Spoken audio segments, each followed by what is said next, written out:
Welcome to My Creative Corner 3, a podcast about quilting, crafting, creativity, with a dash of garden, chatting about current interests and life in my northern town. You can find show notes at mycreativecorner3.com. You can also find all of my social media, how to purchase a virtual cup of coffee, and all events on the website. Please feel free to stop by and leave a comment. I really appreciate everyone who listens. Thanks for stopping by. Welcome to the podcast. Oh my goodness, it's spring here. This last week or two, it's been in the 60s and the 70s. And then the 80s, and then we had storms roll through, and for the next week, the temperature has plummeted to the 40s, and it may be back up into the 50s.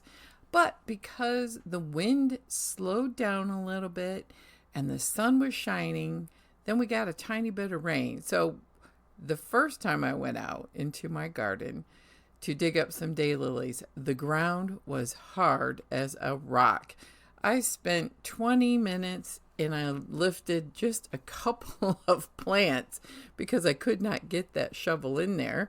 And then I decided to do the tried and true method that Monty Don talks about for weeding, and that is using a hoe and letting the roots of the plant get exposed to the heat of the sun and die.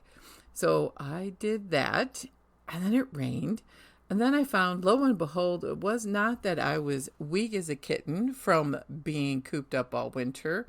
Maybe it was a little bit, but a lot of it was that the ground needed water, and it is much easier to work now.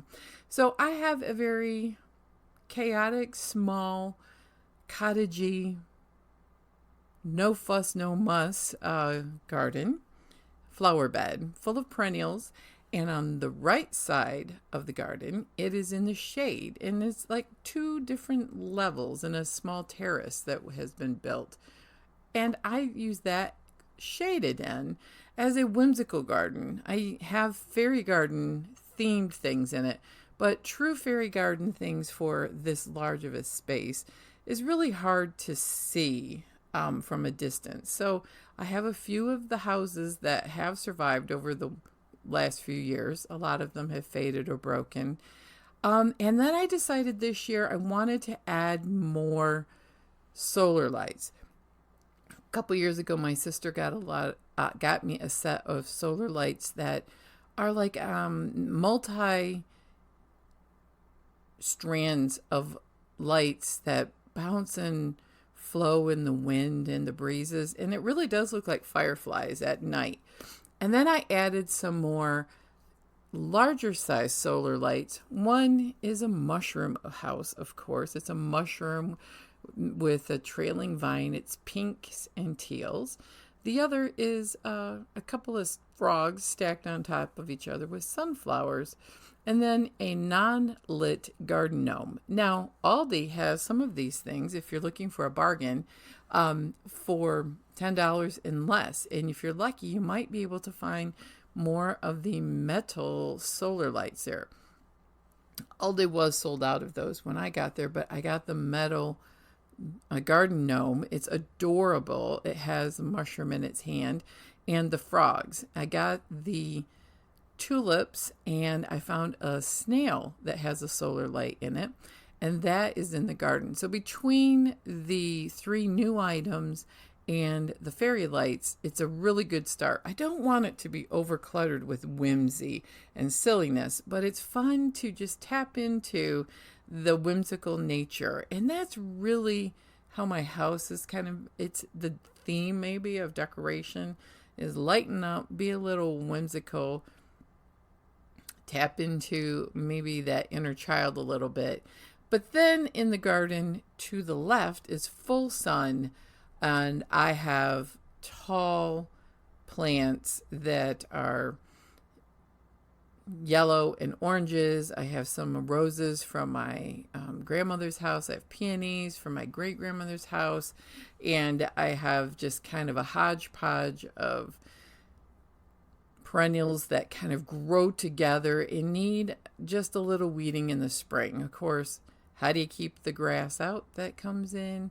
And I have a garden claw. Some people call them a garden weasel.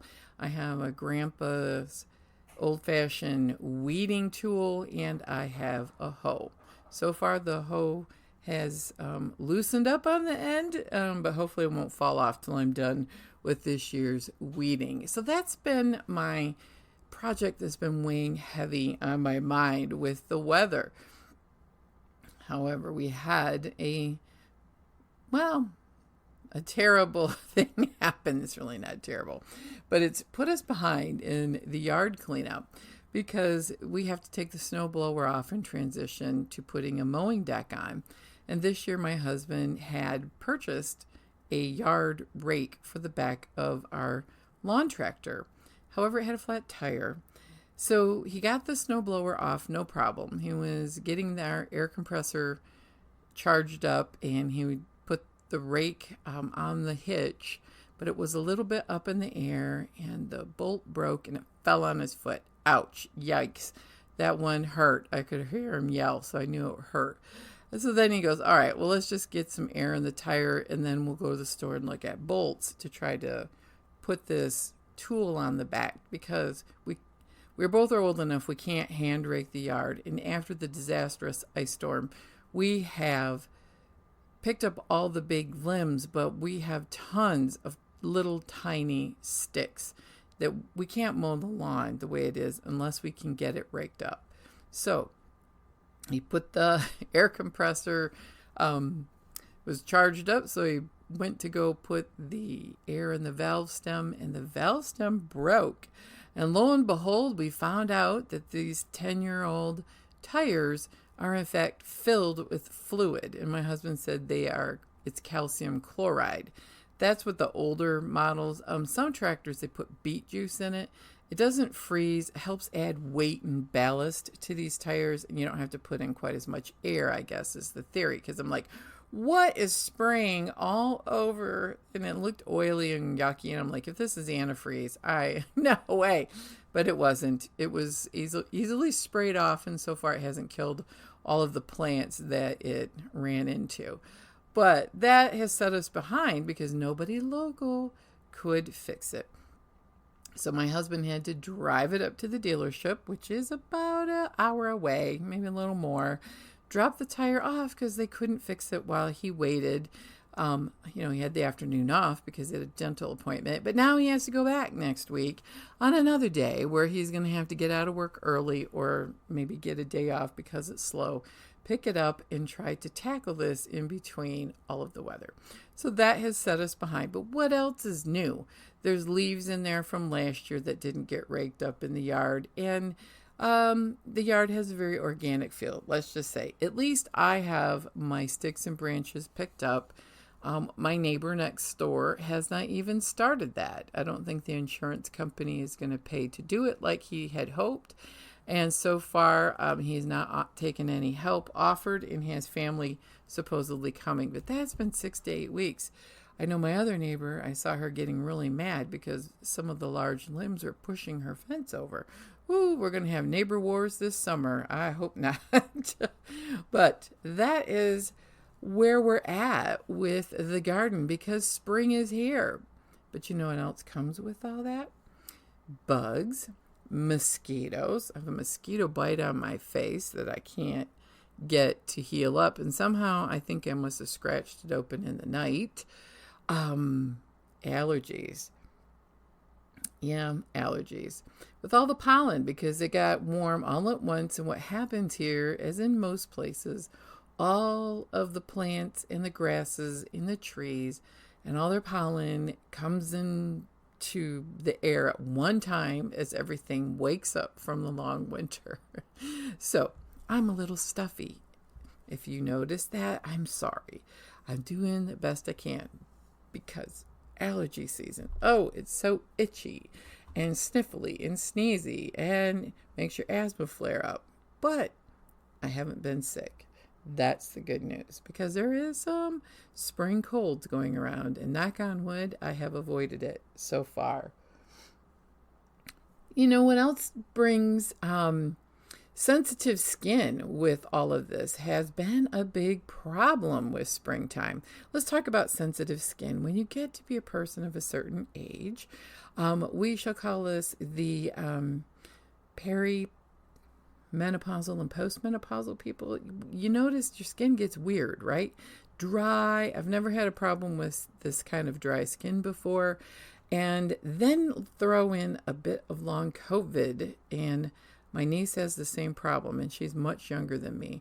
But my skin is so red, itchy, and burning sometimes. I think it's allergy season on top of all of the doctor said medicine I take can cause red skin and flushing and heat. But man, my whole body looks like I'm constantly overheated or maybe even sunburned, and it's just gotten worse. I've put covers on some of the fluorescent daylight bulbs at work because they feel like they were burning my skin. I have traced all of the irritating things back to turn the temperature down in the shower in the morning so I don't start the day off super flushed and itchy, and soap, moisturizers, and of course makeup sensitivity. So I tried buying handmade soap, but it was too strong and made my skin even drier, even though it had goat's milk in it, but it had lye in it too. So I went and bought Dove hypoallergenic baby body wash soap, and it has helped. The other thing is I'm buying Aveeno moisturizer for sensitive red skin. I get that one from Amazon, and it's a little pricey, and it's a small little jug, but it has made a difference with this types of redness. Let me tell you how much I paid for it in case you want to know. It's called Aveeno Calm and Restore. It's $20 for a small 1.7 ounce jar. But man, it's the only thing that doesn't burn, because I'm finding when you try to get moisturizer for skin or for face, a lot of it has really strong acids in it for youth and to get off the skin and make your face look bright. Well, it burns mine way too much. It looks like I had a bad facial peel. And I tried everything. I even used hydrocortisone for a long time, and the doctor said, don't do that for every day. He goes, use that for terrible days, because the more you use it, the more it won't work, and especially over the counter kind. So I am working on trying to fix this redness from baby fine skin. And maybe the baby fine skin is also very sensitive to light. So it's a hard thing to balance out, because sunscreen also makes it red and burn. So here we are. Hats, umbrellas, and a little bit of sunscreen when I know I'm going to be outside. And really looking for hypoallergenic, super sensitive skin types of products. And I have to take a day or so a week, sometimes right after work, and no makeup, and just try to let my skin breathe and heal. Ooh, it's just annoying. It's probably a long COVID thing, but has anybody else experienced this? It's more than just rosacea. It's more than just dry skin. I mean, it can be like I look like I have red purple skin, like a terrible sunburn, but it's not a sunburn. It's from whatever my skin is upset about. And it could be nothing causing it except just spring and long COVID. That may be it. And one thing that my niece has found, and I have found too over the last couple of years, nothing helps, but everything can make it worse. Nothing helps as in it, that nothing cures it. So you have to rotate products. But I'm finding hypoallergenic for me be better if it had no scent in it. And I'm going back to baby products. Yeah, it's bizarre. It's so bizarre. Who knew that would be a thing as as you get to be in your 50s? So what else have we done? Well, the big declutter happened, like I talked about in the last podcast. But in the recent maintenance and inching like a snail toward the end goal of basically Swedish death cleaning is to go through all my stuff so that when I retire, maybe someday we may want to move to a different house in a downsize.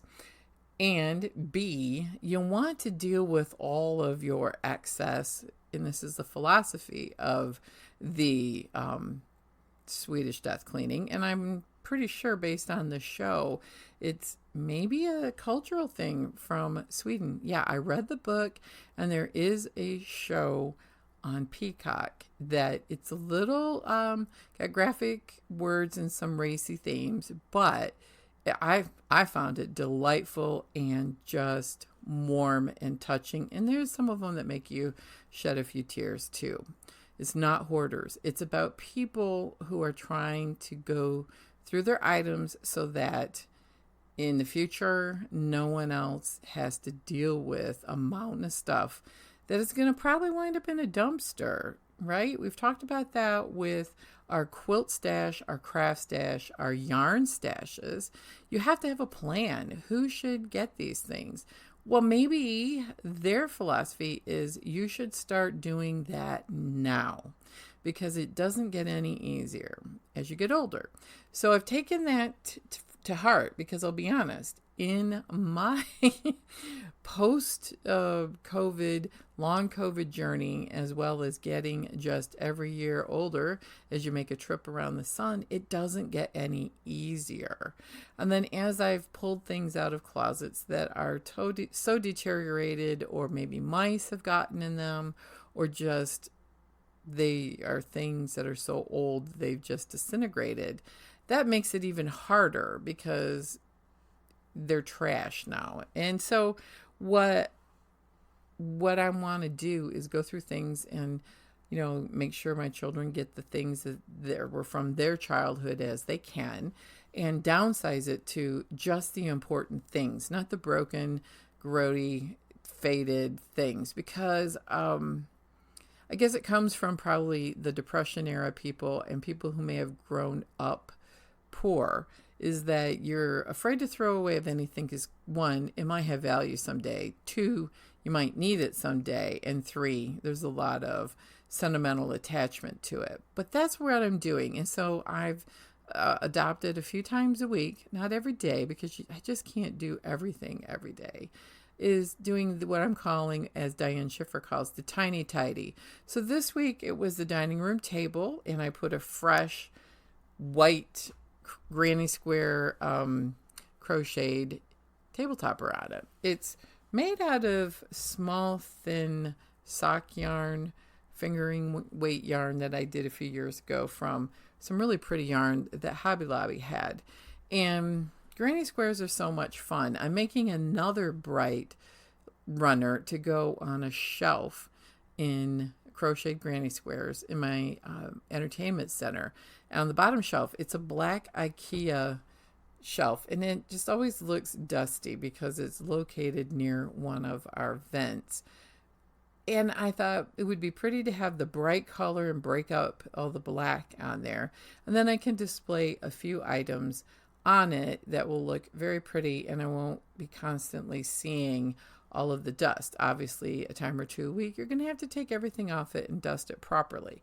But that's my crocheting project right now, is working on those Lori Holt chunky thread granny squares.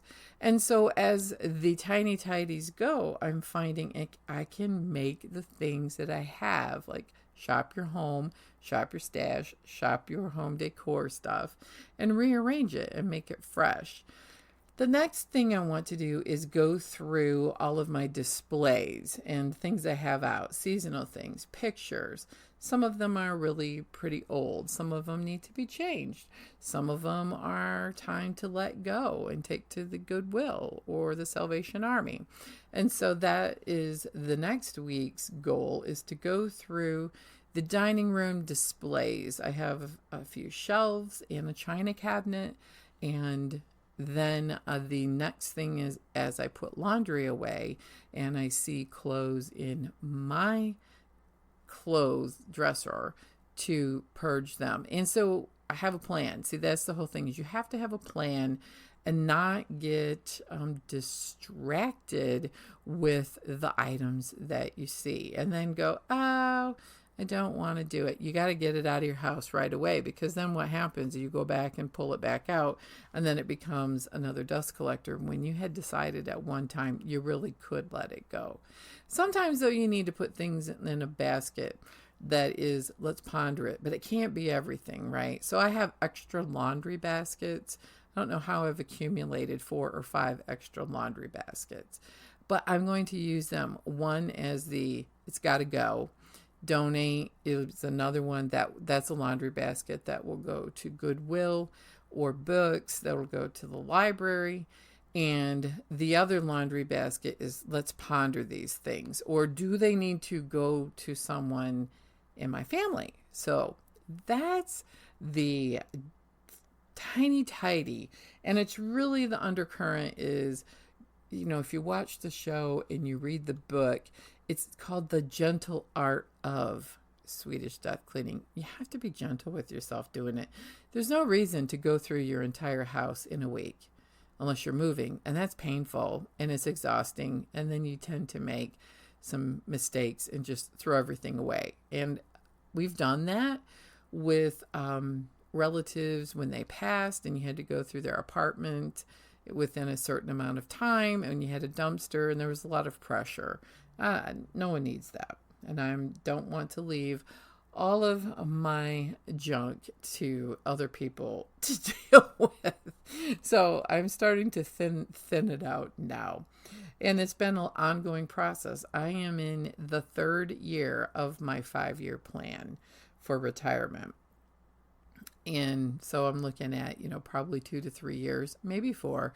And so just keep doing it and just keep doing it. It's a process, and I've realized it's never a destination. But spring brings the motivation for a big declutter, because number 1, the weather's better. Number 2, junk day. And you can take your junk to the road when you live in my neighborhood one time a year, and they will come pick it up as part of your taxes. So that has been what's been happening with spring, and the fun time of bright sunny days and being outside, to the motivation of the little tiny tidies and organizing. So what else have I been working on? I touched base on the crocheting project, which is granny squares, which I have done them several times, so I don't need a pattern for it. Lori Hull has a beautiful YouTube channel, and it's her, is it Bee in My Bonnet is her YouTube channel? I know that's her blog. But anyway, if you don't know how to do a granny square, she does a great demonstration, as well as granny circles, which I really like those too. But I have been working on cross stitch. And so the cross stitch that I'm doing is called Stardust. It is the Fat Quarter Shop's. It's really a free pattern, but they are using it as a donation for the part of Texas that they live in for Make-A-Wish. And they do a lot of Make-A-Wish, grant a lot of Make-A-Wish. There we go. That was just kind of my brain vaporized.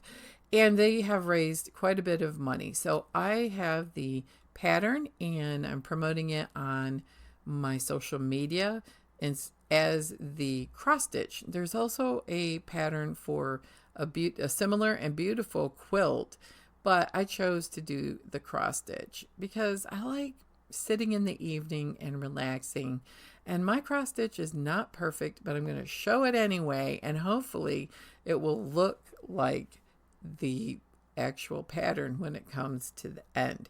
So part 1 has been released and part 2 will be released in June. So if you're interested in cross stitch and if you make a modest donation, you're helping a great cause. And if you make a large donation, they have Make-A-Wish bears that you could get as a promotional item too. Read more about it on the Jolly Jabber if you're interested in that. But I'm telling you, I watched the floss tube that Fashion Quarter Shop does, and I got the FOMO. Oh my goodness, they're doing Red, White, and June again this year. And I have a Susan Aki book called Summer Memories that have a couple of really beautiful red, white, and blue themed patterns in it, and for cross stitch as well as quilting. But I want to do a small one, a smaller cross stitch. So I may do that in June. We'll see how my schedule goes. I don't know, but Red, White, and June is a distinct possibility in getting out one of those beautiful patterns out of the Susan Aki book. They're all not patriotic, which is what I like. One of them, there's flowers, and there's some that are more of like a ship and a whole bunch of things. I did one last summer, and I really enjoyed it. So quilting, FOMO has hit me hard in quilting. You're going to notice a theme. And I had to reel myself in. And it wasn't Fat Quarter Shop's FOMO. It was the Quilt Guild. I belong to a quilt guild. I have hit 1 year, and I was thinking about running for treasurer, and I didn't win, which is okay, because honestly, the FOMO of it was like, I would love to get really involved and get to know people more, and maybe being in the service of the Quilt Guild, which I love being in service, would be the way. But I honestly am glad I lost, because I probably really don't have the time to devote to it. And honestly, dealing with the money is not my favorite thing to do. I don't know what came over me when I said, sure, I'll run for it. Next year, they're running for the president. No way am I running for that. Mark my words right now, no way. But I would consider in the future doing secretary or vice president, because vice president is a supportive role. But that'll give me another year with the group. So the FOMO is the Quilt Guild has all of a sudden 3 challenges to do, 2 of them by the end of the year and 1 of them by spring, for the library quilt display that we do in March for Craft Month and Quilt Month. I was getting myself all worked up after the last Quilt Guild meeting about this, because 1 is using the color cube. They pulled number 45 out of the color cube. Now, these are curated color palettes that you can buy the cube, and then what they did is they pulled 45, and the colors were, one of the officers went to the local paint store and pulled paint chips so that everybody had the color palette. It is not my favorite. It's fall colored.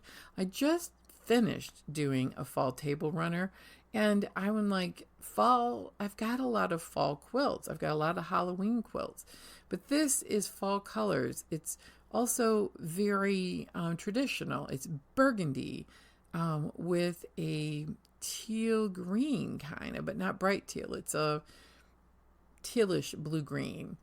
Yellow, like a gold yellow, and all of the other colors in there, red, cranberry, browns. And I'm like, oh, I do not want to buy fabric. And the thing is, they're now being a little adamant, dogmatic, legalistic about this challenge. If you're going to do this challenge, you're going to have to use all the colors. And I'm like, I was going to use shades of the colors and only a couple of them. But now that they're getting real ruly about it, I don't like rules and I don't like the colors. And so I was getting really upset because I'm thinking, how am I going to get this? Now, granted, for the library, you don't need to do a twin size quilt because I did that last year and they folded in half. The space is too small from the cathedral ceiling to drape and hang large quilts. So they're wall hanging sized. And I thought, why do I have to do it? It's a challenge. It's an option. The second challenge was sprung on us as a last minute idea for fall because we didn't really have a monthly technique to learn. So the fall is a mystery quilt that one of the members is designing. She's designing it herself, and it's going to be a Christmas quilt of red, white, and green. Sounds great, except I have a million Christmas quilts, and this is also something that you could hang in the library.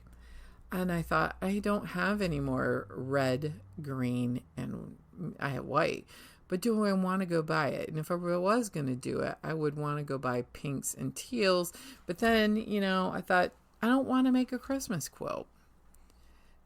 It didn't appeal to me. So the FOMO was everybody else is doing it and I have to do it. Plus I have to do 10 placemats before November, which I have not started on for our charity. And then the final challenge is all paid members, which I will be paid up in June. I forgot my checkbook because they don't take Venmo. You will get a panel that they're buying right now for the Michigan Shop Hop, the all Michigan Shop Hop. So it's something that you can do whatever you want with the panel. You can cut it up into a million pieces. You can be creative with the panel. You can cut them out as appliques. You can do whatever you want, and that will be something that they would like you to have it done for Christmas because we're not doing the Christmas challenge that we did last year. And I thought, you know what, that one sounds more fun because I could do improv. I could cut that quilt down to little skinny strips. I can do whatever. And I said yes to that one. But the FOMO in me is like, I'm still thinking about that fall quilt. I'm still thinking about the Christmas quilt. And I'm like, I don't really have time to do that. And this panel challenge, which we'll get the panel next month, and 10 placemats. So if I get 5 or 7 of them, that will probably be good enough for this year because they have a lot of placemats left over from previous years. And she said we may be able to drop the requirement because membership is growing, which is great. So I decided I don't need to FOMO the Quilt Guild. They also just got back from a quilt retreat. I've never done a retreat, and I was thinking, I would like to go. Now everybody wants to do an add-on in November. Well, I can't get that time off of work, and I was really upset because I thought, everybody's going to go. I have the fear of missing out. I'm not going to be there. And I'm like, you know what? It's okay. I don't need to go in November. Possibly, though, I can go to the annual quilt retreat in the spring, which is usually right around spring break time, and we're not planning a spring break vacation next year like we did this year. So FOMO, I had to really talk about this with some of my friends and spend over a week to 10 days reeling myself in on it because this is what happens with things we love to do. We take these hobbies, at least I do, and then we are given a plethora of choice. And then the next thing I know, I have overcommitted myself. And then you have a stack of whips and UFOs because you didn't get it done, or when you really think about it, I really don't want to do 2 of the 3. And that's why the Quote Guild said, you don't have to do all of them. We're doing a variety so people have a choice, and then we'll have a variety of quilts to hang at the show. And then I go, if I have time, then maybe after Christmas, I can look at what does the mystery quilt look like, and can I do it in my own colors? And then I can also look at the other one. So the mystery quilt is you go there for the 3 o'clock sit and sew, and that will be the monthly foundation, the monthly technique or mystery. I can't get off work every month at 3 o'clock. I did this month because we did rope bowls, the much anticipated rope bowl. It got canceled in April due to the ice storm.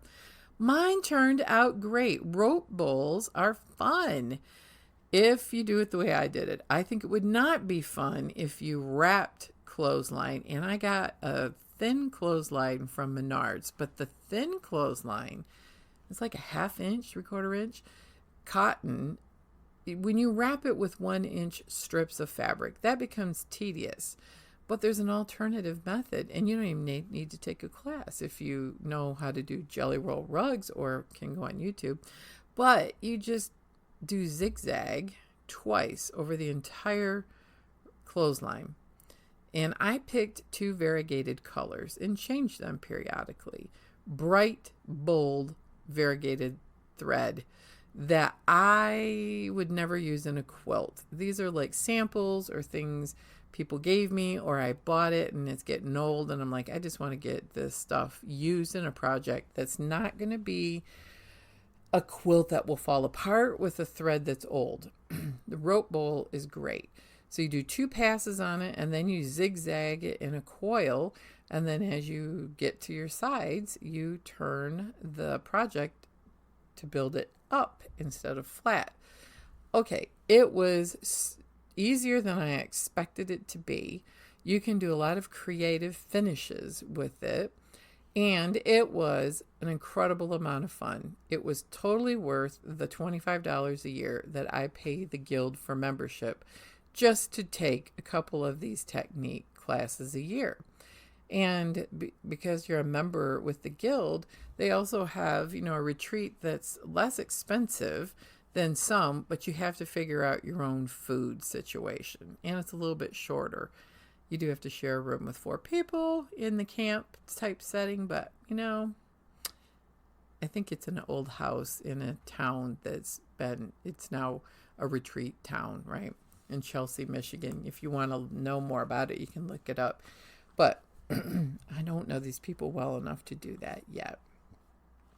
Does the fear of missing out or the FOMO get you? It did me, and then I started trying to figure out how I was going to do all of these things on the timetable with my full-time job and all of the other things I want to do this summer, including my garden. As my mind is tripping down the fast lane, I just had to pump the brakes and literally see a big stop sign in my head and go, what are you doing? You are not a full-time quilter. You also are not retired. Many of the women who do all 3 of these projects, plus the placemats, are retired, and they really don't have anything else to do and enjoy doing these things. So pick what you like and leave the rest behind. So that was some of the things that I've worked on in the last 2 weeks. The other thing that I have been introduced to was from Kristen of Simple Handmade Every Day. It's called a piece by piece knitted blanket. Now, it's by, let me look up the lady's name. I didn't write it down properly. The pattern is called Piece, P-E-A-C-E, by Piece, P-I-E-C-E. So she's looking for peace by making small pieces of knitwear. She is a woman in England, the UK, I know that much, but the pattern is in Great Britain pounds. It's a little bit more expensive of a pattern. It was close to $15 USD, but the pattern company is Pattern Knits. She has an Instagram page. So this is not anything like I've done before. It's all what I used to call Fair Isle, which is actually a specific type of knit, probably from Fair Isle, in the UK, which I believe is Scotland. But this is now called color work or stranded knitting. It's all knit and purl stitches by changing color. And what I really, really like about it is when you make garments or large blankets with crochet or knitting, they get really big and really heavy. And you're doing hundreds and hundreds of stitches in a row. Do you remember that little shawl, the elementary shawl? It was like 150 or something. Knit and purl. It's all it was. Stockinette stitch. Well, this is too, but you're adding colors and making some beautiful patterns. And the way she took contemporary knit blocks, they're just adorable, and then put them patch by patch in a very specific layout for color. She also gave in the pattern suggested yarn so you could achieve the same color layout that she did in like an ombre layout. It's just gorgeous. It's 144 if you do the big one, 144 of these little blocks. But I don't think I'm going to jump that deep into the pool. And I'm definitely realizing that wool also makes my skin itchy, and I'm not going to use wool. And I'm not sure that I can find a fine cotton more than a thread size. It needs to be worsted weight. So I'm just going to do some shopping. I may just go with acrylic yarn. I don't know. I need to buy a few skeins and do some research before I just jump in on this project. If I do start this project, it's going to be a long-term project, and it's going to be with yarns I can afford, because yarn, much like fabric, has skyrocketed. And I'm going to be honest, acrylic yarn, or mostly acrylic yarn, I have found some that works up very nice. It doesn't irritate my skin, and it lasts forever.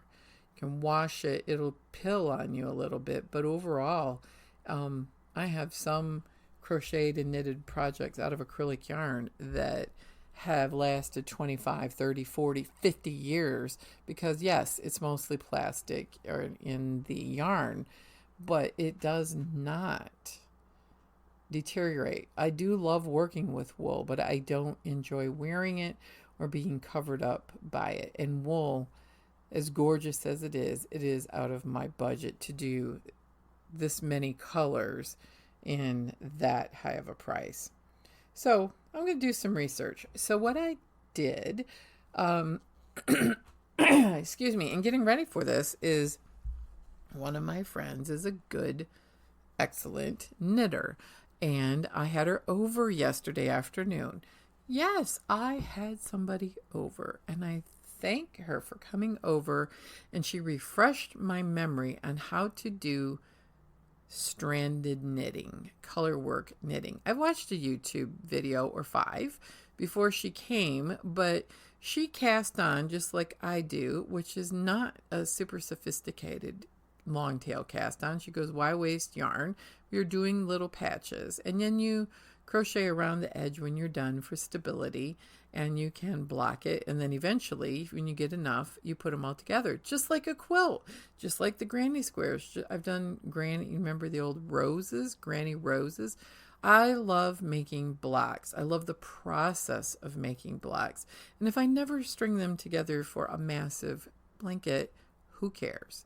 It could be a table runner. It could be a scarf. It could be something for my couch. It could be nothing. I'm finding that it's the process I love even more than the product at the end. I think that's the creative part, that it's just, I've been doing a lot of reading on creativity, and I just wanted to explain that the creative process for a lot of people is really, they consider it almost sacred. It is a place and time where you get into this creative flow. You are so mindful of what you're doing. Your mind is not wandering on all of the problems of the day or productivity or the stress of work, that you get lost into the process of making. Doesn't matter what it is. It could be coloring a page. It could be journaling and writing.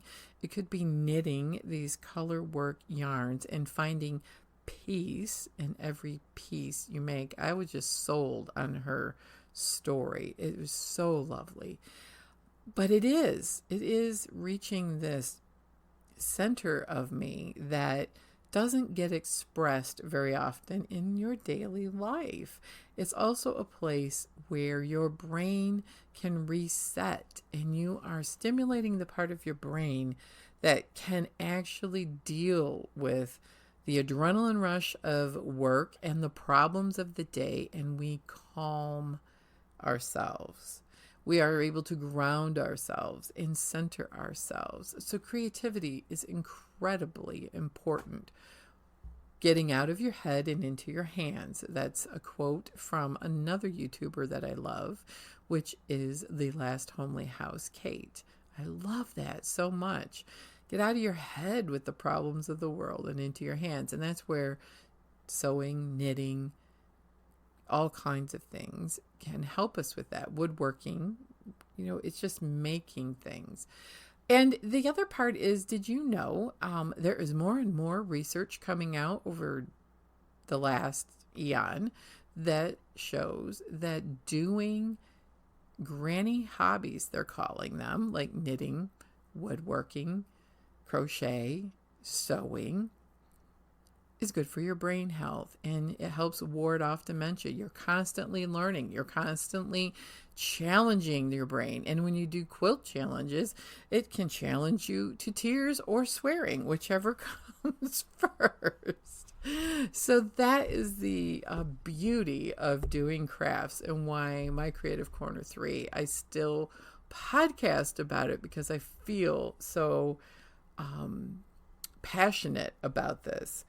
And, I think that it is so much fun, and we can spend too much time on a screen, doom scrolling. Coloring on a computer with a click, click, click is not as satisfying as coloring a page. Doing puzzles, though, on a computer screen when I'm in the waiting room versus doom scrolling is much more helpful. So keep challenging your brain, keep tapping into the parasympathetic part of your nervous system, which is the let's calm down and center and ground ourselves part of the system. And let's also reach that part of our soul that creating seems to touch. And most professional artists talk about that. I'm no professional. I'm a hobbyist. I like keeping it as a hobby and no pressure, but I sure love getting to that state where I feel I've lost all time and enjoy working on everything. I'd like to end this podcast with some fun things that I have found. We talked about Swedish death cleaning on Peacock, but on Hulu, I found another show that I am watching since I finished that, and I'm looking for a feel-good show. It's called Your Garden Made Perfect. And it's a BBC show from probably 3 years ago. But I love it. What they're doing is the premise of the show. It's about an hour long. Is there are two different budgets. And they get a garden makeover. One is a big budget makeover. I'm talking $20,000, $30,000 or pounds, which is at least that in our dollars. And they take gardens, like maybe people have waited their entire life for the children to grow up and turn their yard, we call it a yard, they call it their garden, into what the garden of their dreams is. And they get a pitch from two different award-winning garden landscape people. What do you call them? Artists. They're award-winning landscapers and gardeners. And they pick one of the two pitches. Now they use virtual reality for the people to actually see the garden, and then they build the garden. The other one, though, what I like is they take you to a small budget garden that could be $1,000 to $3,000 or $4,000. That's small budget, because I'm telling you, if you're going to redo your whole yard in one go in a summer, it's going to take that much money. And this is a dude who is amazing in his creativity. This guy is an artist extraordinaire, and he can make something out of nothing, but he also repurposes and upcycles a lot of things, but shows you things that you could do every day in your garden to make it look high end when you didn't spend that much money.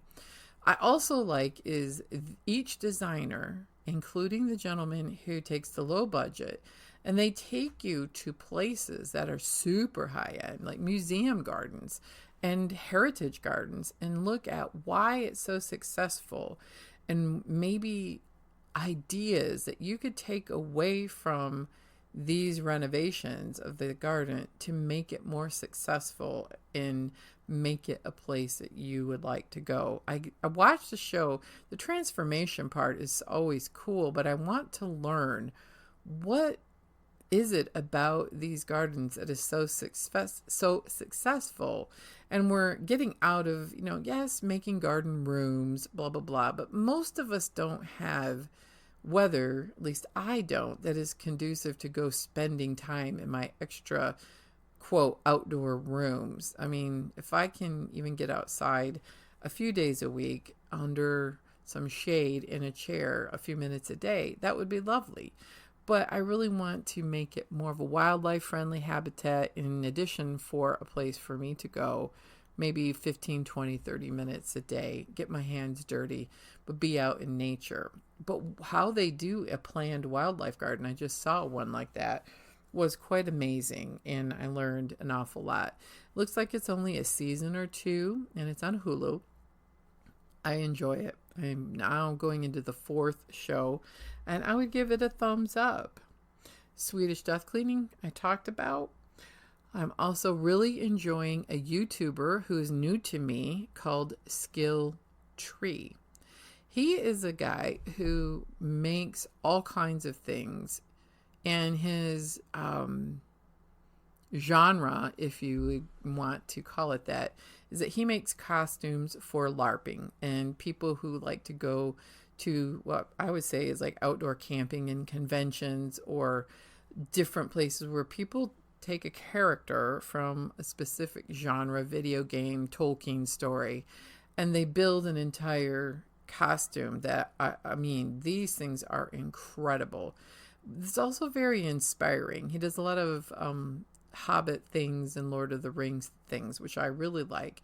But he also shows you techniques like sewing leather by hand, using a machine, how to take a cloak and modify it to being something super cool. And it's been very inspiring, because I would like one day to make a costume to go to a Ren fair. I don't have that in me for this summer, and probably not until I retire, but mostly is looking at, simple ways to take items that you can buy on Amazon or thrift, and how to make that work for a costume that's very wearable for your day of being in your character. But he has a lot of cool things. He can use Cricut sometimes and laser sometimes, laser cutting machines, a lot of things by hand. But it's just fascinating because he explains how he designed these things out of his head to solve a problem in making this very cool thing. So the last show that I watched that was so cool, so he did a collaboration with somebody, and they're going to, I think it's called Brandywine Festival. It's a new festival. It's very expensive. You go and you camp for a week, and you live as your character for this time period. But it's Brandywine, if you know, is a Hobbit name, and everyone's going as a Hobbit character. And so the person he was collaborating with was going to get his gift, and this person, they wanted a really cool Hobbit thing, and then she likes tea and all kinds of flowers and things like that. So he made a tea set that went into a handmade bespoke backpack. It's very cool. Skill Tree, Tree.